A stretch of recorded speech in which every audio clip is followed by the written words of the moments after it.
50% തിരിച്ചടി തീരുവ ചുമത്തപ്പെട്ട Lesotho, Saint ഫിയറെ and മിഖിലോൺ എന്നീ രാജ്യങ്ങളാണ് പട്ടികയിൽ മുൻപിൽ.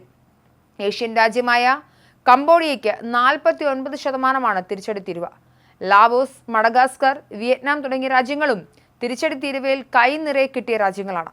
ഇന്ത്യക്ക് 26% തിരിച്ചടി തീരുവ പ്രഖ്യാപിച്ചപ്പോൾ അയൽരാജ്യങ്ങളായ ചൈനയ്ക്ക് 34%വും പാകിസ്ഥാന് 29%വുമാണ് തിരിച്ചടി തീരുവ ട്രംപ് പ്രഖ്യാപിച്ചത്.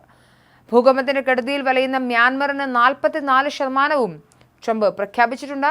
ആഭ്യന്തര യുദ്ധത്തിൽ നിന്നും കരകയറുന്ന ശ്രീലങ്കയ്ക്കുമുണ്ട് 44% തിരിച്ചടി തീരുവ. ആഭ്യന്തര യുദ്ധം രൂക്ഷമായ സിറിയയ്ക്ക് 41%വും ഇറാഖിന് 39%വുമാണ് പ്രഖ്യാപനത്തിലുള്ളത്. സൗഹൃദ രാഷ്ട്രമായ ഇസ്രായേലിന് 17%വും ജപ്പാൻ 24%വും UK-ക്ക് 10%വുമാണ് തീരുവ. ഇന്ത്യൻ സമയം വ്യാഴാഴ്ച പുലർച്ചെ 1:30 ട്രംപിന്റെ പ്രഖ്യാപനം. തീരുമാനം US സമ്പദ് വ്യവസ്ഥയെ ശക്തിപ്പെടുത്തുമെന്നും ഇത് അമേരിക്കയുടെ വിമോചന ദിനമെന്നുമായിരുന്നു ട്രംപിന്റെ അവകാശവാദം. എന്തായാലും ആഗോള ഓഹരി വിപണിയിലൊക്കെ വലിയ പ്രത്യാഘാതങ്ങളാണ് ട്രംപിന്റെ ഈ തീരുമാനത്തിലൂടെ ഉണ്ടാവുന്നത്. അതെന്തായാലും കാത്തിരുന്നു കാണേണ്ടതാണ്.